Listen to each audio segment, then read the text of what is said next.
अब जानते हैं इम्परेटिव सेंटेंस। कौन बताएगा बेटा क्या होता है इम्परेटिव सेंटेंस? Very good. ऐसे सेंटेंस जिसमें क्या हो,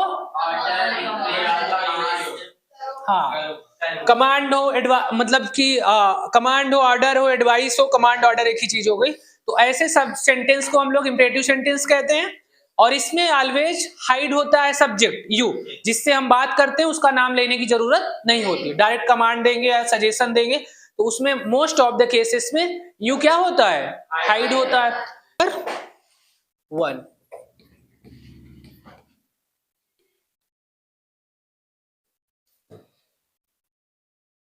reporting verb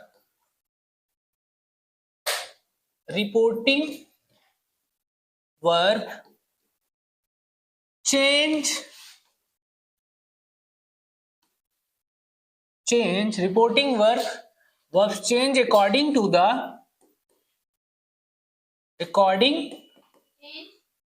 reporting verbs change according to the subject, according to the meaning of,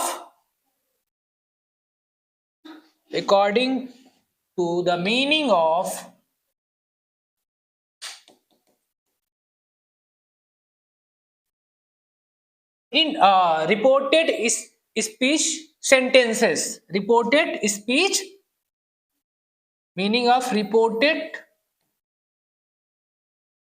reporting verb reported speech में कोई कंफ्यूज तो नहीं है? Reported speech means nothing which is under the commas, जो कॉमास के इन्वर्टेड कॉमास के अंदर लिखे रहते हैं वो रिपोर्टेड स्पीच।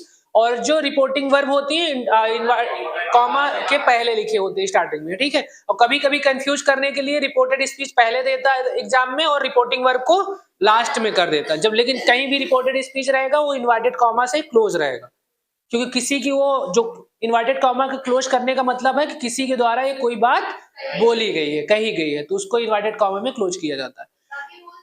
हाँ, रूल्स रेगुलेशन सब वही रहेंगे बेटा, कंफ्यूज करने के लिए दे दिया जाता है। Reporting verbs change according to the meaning of reported speech sentences, ठीक। मतलब रिपोर्टिंग, इसको लिख लो तो फिर समझाते हैं।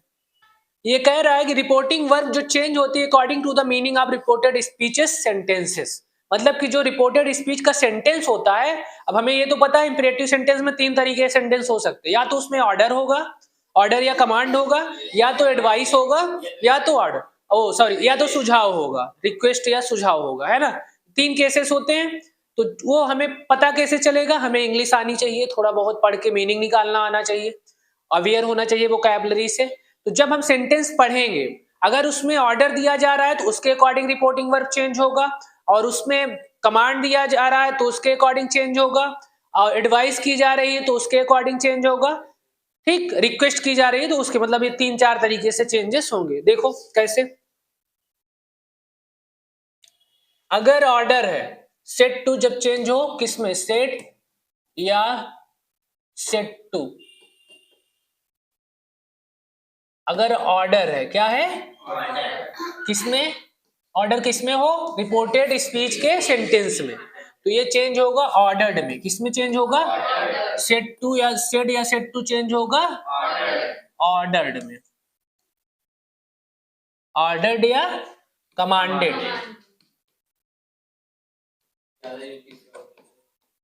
दो में से किसी का कर सकते हो बेटा। ये ज्यादातर ऑर्डर्ड रिपोर्टिंग वर्ब बेटा, कंजक्शन नहीं, ये सेट टू को चेंज किया, सेट टू की जगह पे रिपोर्टिंग। अगर सेंटेंस में रिपोर्टिंग वर्ब के सेंटेंस, रिपोर्टेड स्पीच के सेंटेंस में ऑर्डर दिया जा रहा है, कैसे, सिट डाउन, जैसे कह दिया मैंने, Ravi said comma inverted comma sit down, ये हमारा क्या है, ऑर्डर है। तो ये देखो, अब जो रिपोर्ट ये सेड है ये किसमें चेंज हो जाएगा, क्योंकि अब हम कैसे पता चला कि ऑर्डर, पहले तो हम इस सेंटेंस को पढ़ेंगे, ऑर्डर लगा, तो अब हम इस सेट को किसमें चेंज कर देंगे, ऑर्डर्ड में, ठीक। समझ में आया? अब देखो दूसरा, इसको लिख लो पहले,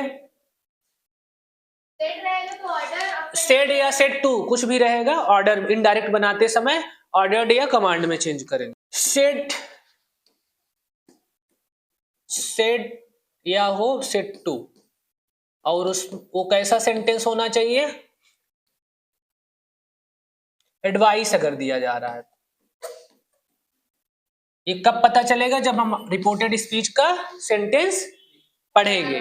ठीक, अगर उस सेंटेंस में क्या दिया जा रहा हो, एडवाइस, तो ये चेंज किस में हो जाएगा बेटा, एडवाइस्ड में। एडवाइस्ड, एडवाइस्ड, एडवाइस्ड या फिर अर्ज्ड भी यूज किया जाता है, URGED। ठीक, इसमें भी चेंज करते हैं। हाँ, रिपोर्टिंग वर्ब को, ठीक, रिपोर्टिंग वर्ब को एडवाइस्ड या अर्ज्ड में तब चेंज करेंगे जबकि सेंटेंस में हमारे क्या हो, एडवाइस की बात हो। समझ में आया ये दोनों रूल?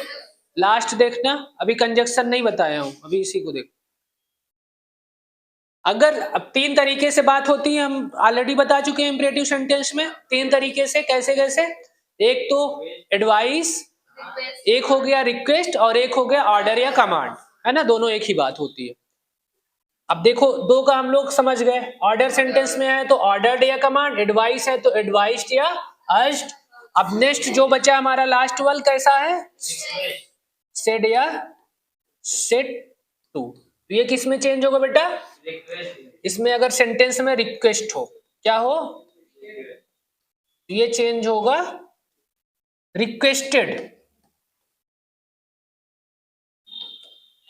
रिक्वेस्टेड। और क्या हो सकता है, रिक्वेस्टेड है, बेग्ड है, BEGGED।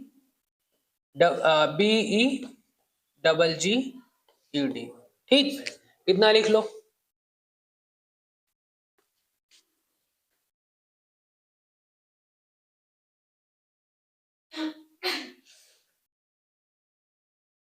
नेक्स्ट रूल लिखो।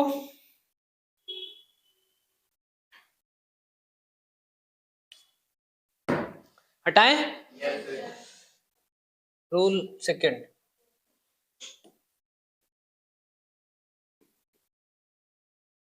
रूल सेकंड, इसमें लिखना है बेटा, we should use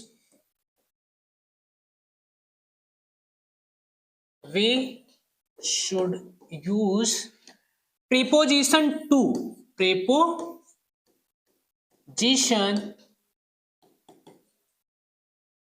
to क्या यूज करना चाहिए, टू कहां पे, in the place of comma और inverted comma, inverted comma in imperative, इसका हम लोग पढ़ रहे हैं इंपरेटिव सेंटेंस। क्लियर हुआ? ठीक, कॉमा इन्वर्टेड कॉमा की जगह पे क्या यूज होगा इसमें, प्रीपोजिशन टू। कंफ्यूज नहीं होना है, दैट का यूज किए असर्टिव में, इंट्रोगेटिव में यूज किए इफ या वेदर और WH फैमिली का। अब इंपरेटिव में यूज करेंगे प्रीपोजिशन टू का यूज करेंगे। अब इसमें एग्जांपल्स देखो एक आध, तो और क्लियर हो जाएगा। he said to his friend, he said to his friend, आगे बोलो, वाह वाह, बोलना था ना कि आगे क्या है सर। हाँ बेटा, तुम लोग एकदम मूर्ति रह जाओगे, पत्थर की मूर्ति भी तुम लोग से ठीक। अरे बोलना था कि सर आगे क्या है, इन्वर्टेड का बोल दिए तो बस कान कौआ ले गए तो कौआ पीछे भाग गए। अरे तो हम बोलेंगे तो कोई ब्रह्मा है हम बेटा, तो गलत बोल सकते हैं, तो इसमें आधा लिखा तो इनकम्प्लीट सेंटेंस है ना ये। हाँ ध्यान दो बेटा, वर्क हार्ड, अब कंप्लीट हुआ। अच्छा वो बेटा, बोलने में तुम पीछे नहीं रह पाती।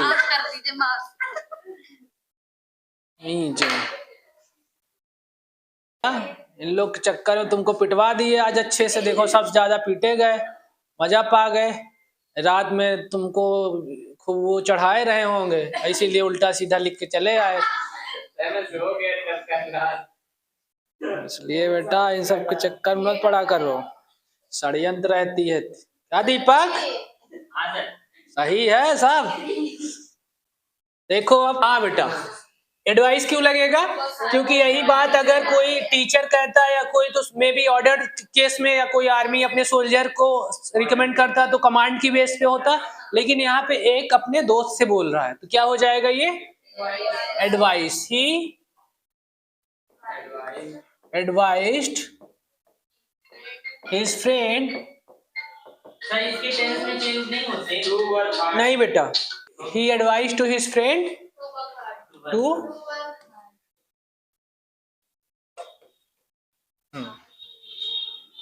ये हो गया बेटा। इससे रिलेटेड कुछ होमवर्क भेज देंगे, आप लोग करके लाना। आज के लिए क्लास यहीं पे खत्म करते हैं। हाँ।